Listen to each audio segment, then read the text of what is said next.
Bonsoir à tous, les experts du foot avec Laurent Banide. Bonsoir à vous Laurent. Bonsoir Christophe. Déception pour Monaco, c'est clair, ce match nul à Nantes? Très frustrant, oui. Très frustrant. Des banderoles plus qu'insultantes, est-ce encore tolérable aujourd'hui?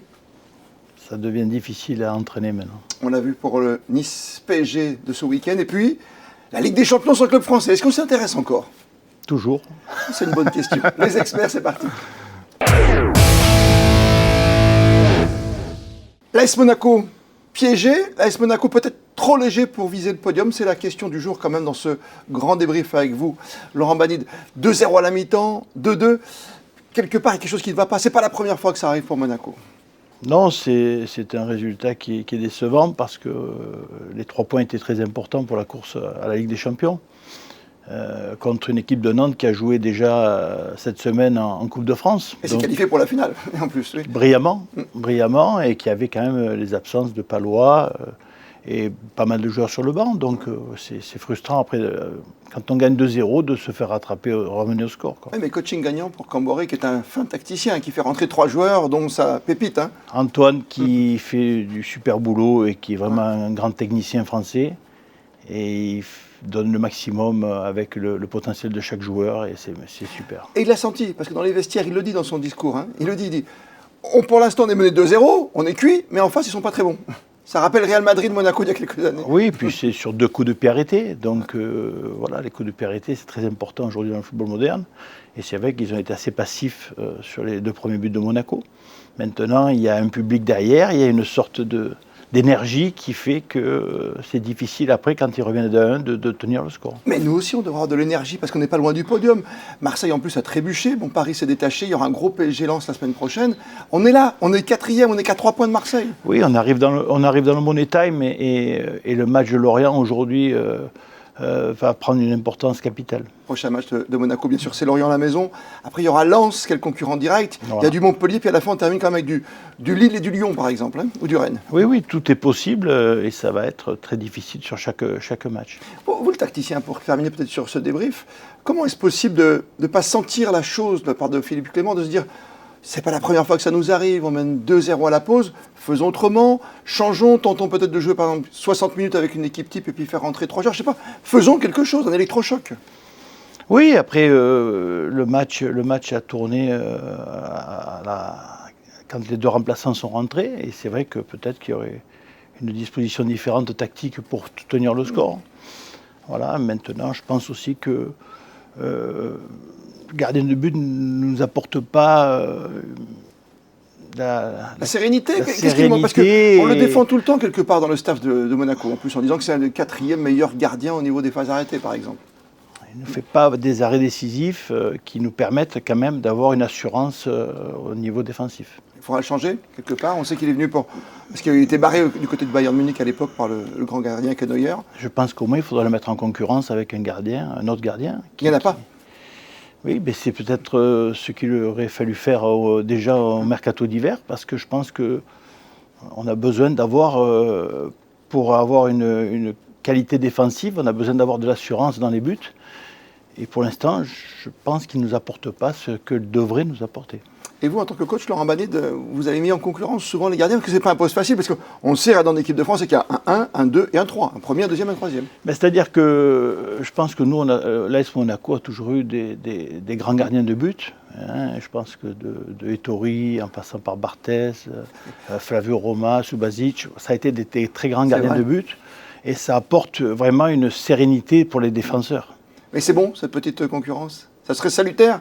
C'est bon quand oui, c'est toujours bon, parce qu'il faut toujours que les joueurs se remettent en question. On est 4e.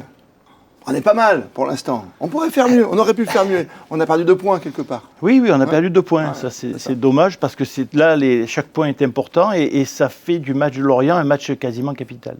Tagué, Lorient, c'est le prochain match. Laurent Banide, les experts du foot. Le dossier du jour. Laurent Banide, c'est un dossier qui est toujours difficile à gérer parce qu'on a envie d'encourager une équipe. Alors on chante et on met des banderoles. Mais quand elles sont insultantes, est-ce que les supporters ont tous les droits finalement d'inscrire ce qu'ils veulent sur ces banderoles, à l'image de ce qui se passait pour le Nice PSG? Non, c'est pas normal de faire des choses comme ça. D'attaquer la famille. Hein. d'attaquer la famille, et puis je pense que l'agressivité et la méchanceté n'ont rien à faire sur un terrain de football. Je pense qu'il faut encourager. En Angleterre, on voit des supporters qui encouragent leurs équipes. On peut siffler l'adversaire, mais je pense que l'important, c'est quand même d'avoir un support pour les joueurs, d'être un support pour les joueurs et d'apporter vraiment de la joie sur le terrain. Vous avez parlé d'Angleterre, mais bon, on est loin quand même du moment où il faut respecter, par exemple, celui qui tente une pénalité en rugby. Quand il y a un penalty dans n'importe quel stade. Oui, mais de là attaquer les gens...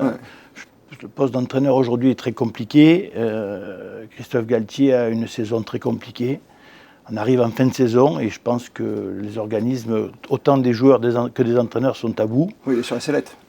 Sur la sellette, et puis c'est une tension journalière, c'est une pression journalière.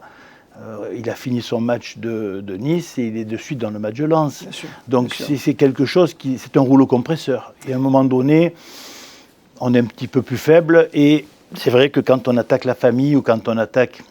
En l'occurrence, la maman qui était victime d'un cancer, c'est quelque chose qui est intolérable. C'est intolérable et il y aura des sanctions automatiquement sur cette tribune. Après, il y a la réaction aussi du coach qui revient à Nice, qui est entraîneur bien sûr, qui revient à la fin, qui va chambrer un peu les supporters. Mais on n'en est pas moins homme, j'allais dire. On est plus qu'entraîneur. Oui, après les réactions, elles sont comme elles sont. Et je pense que l'émotion fait que peut-être qu'il a été maladroit. Puis Galtier, c'est un show, on le sait. On se souvient de Gallardo, la fameuse rentrée des vestiaires. Christophe, c'est un show, mais c'est vrai que Marseille, je pense que c'est une saison difficile pour lui et que c'était pas le moment de faire ça. On doit s'arrêter. On peut avoir des revendications quand on est supporter sur, par exemple, le prix des places ou de vouloir un autre joueur. On peut faire passer son message, quelque part, mais pas avec des banderoles insultantes sur la famille. Voilà, je pense qu'il faut rester droit et respecter la famille et tout en sachant que même si c'est un poste extraordinaire, c'est très difficile psychologiquement de tenir toute une saison, surtout à Paris Saint-Germain où c'est une pression journalière. Les nerfs à vif. Autrement, on fait comme en Angleterre, on chante aussi, la gloire des joueurs. Voilà. On invente une chanson sur un air des Beatles ou autre, comme Giroud. Voilà, ça c'est bien. Ah, c'était bien à l'époque. On devrait faire ça à Monaco, on va faire une chanson sur chaque joueur. Ça existe déjà à Monaco, les belles chansons. Continuez à travailler vos paroles et modérer vos écrits et vos propos sur les grandes banderoles. Il faut faire attention, il faut chaque fois raison garder. Laurent Banide, c'est les experts sur Monaco Info. La question du jour. Plus aucun club français en Ligue des Champions. Allez-vous être autant passionné que par le passé, que ce qui s'est passé en huitième de finale, ou même, heureusement, on a encore un club en Ligue Europa, je ne me trompe pas, c'est Nice. Oui, c'est une bonne chose pour le football français. Oui. Ça, c'est bien. Mais en Ligue des Champions, il n'y a plus personne, et c'est la plus belle, la plus prestigieuse des coupes. Et on a envie de rentrer à la maison, de se dire, allez copains, on fait pizza bière ce soir avec modération, et on se regarde, je sais pas moi, un petit City Bayern, par exemple. Ah oui, quand on aime le football et qu'on est passionné, c'est sûr que la Champions League, c'est un moment très important. Et puis City, c'est l'équipe qui rêve d'enfin décrocher ce titre. Et le Bayern, c'est la grosse écurie, c'est l'institution munichoise. Oui, et puis City qui s'appuie aujourd'hui sur quand même un Haaland qui est exceptionnel. Ce but, vous en avez rêvé, vous, la nuit, se retourner? Ce but, les statistiques sont affolantes. Oui, mais quand tu fais 2,50 m dans la surface de réparation, toi j'exagère, je force le trait, et tu arrives à mettre ce but-là, c'est incroyable, quoi. Ah oui, il a tout pour lui. Il a marqué 30 buts en championnat, 10 buts en Coupe d'Europe. Sur 30 matchs, c'est exceptionnel. Dommage, qu'ils ne sont pas au PSG finalement. En plus, ils ont quand même beaucoup de très bons joueurs autour, avec Bernardo Silva, avec De Bruyne. C'est une équipe qui arrive à maturité. Ce qui est drôle quand même, c'est qu'on parle souvent de l'institution Bayern, et là, on les voit, ils vont affronter une équipe comme Manchester City qui a été conçue à coups de millions de dollars et d'euros. Oui, mais ça a été conçu à coups de millions, mais patiemment. Patiemment, avec au fur et à mesure l'apport de joueurs qui étaient importants pour l'équipe. Là, on a vu que la dernière recrue, c'est Haaland, et je pense que c'était vraiment le joueur qui leur manquait pour arriver au bout de la Champions League. Et pourtant, City, on disait que le jeu sans avant-centre était un jeu fantastique à l'époque. On arrivait à jouer sans vrai numéro 9. Oui, mais on peut jouer sans vrai numéro 9 avec des grands techniciens, mais je pense que l'avant-centre, c'est quand même celui qui va apporter le plus pour une équipe. Et un grand gardien et un grand avant-centre font qu'une équipe peut gagner la Champions League. Et le Bayern toujours aussi fort, toujours dans le dernier carré, souvent. Oui, c'est une équipe qui est sérieuse, c'est une équipe qui s'appuie sur une grande philosophie de jeu et qui est toujours très très déterminés. On les a vus contre Paris, hein, pour les sortir en huitième. Oui, après, je pense que Manchester City va aller au bout cette année. Ouais. Ah, au bout carrément.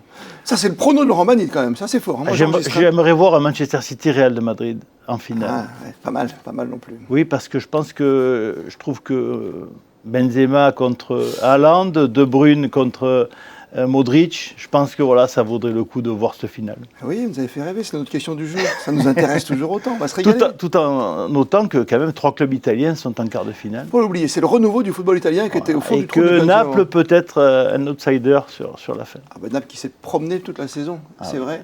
Dans le championnat, dans le calcio, comme on dit toujours. Exceptionnel. J'aime votre prono. Il est enregistré sur Monaco Info. Manchester City va gagner la Ligue des Champions. Je le répète encore, City va gagner la Ligue des Champions. Laurent Banide, merci et à dans 15 jours. Merci, au plaisir.